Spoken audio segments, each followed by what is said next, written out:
చూడండి ఫ్రెండ్స్, ఇది మా విలేజ్ ఎలాగుందో చూడండి.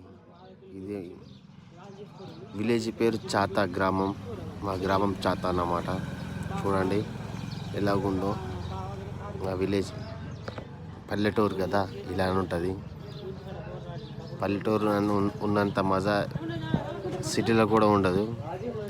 అంత బాగుంటుంది పల్లెటూరు. చూడండి ఎలాగుందో మా విలేజ్. ఒకవేళ నా వీడియో నచ్చితే కనుక లైక్ చేయండి, సబ్స్క్రైబ్ షేర్ చేయండి దోస్తులు. చూడండి ఎలాగుందో మా విలేజ్. ఎంత ముచ్చటగా ఉంది కదా, బాగుంది కదా మా విలేజ్. చూడండి ఎలాగుందో. లైక్ కొట్టడం మాత్రం మర్చిపోకండి ప్లీజ్, ఒక చిన్న లైక్. ఓకే ఫ్రెండ్స్, నెక్స్ట్ వీడియోలో మళ్ళీ కలుద్దాం. సెలవు, బాయ్. ఒకటి కలర్ ఉన్నది.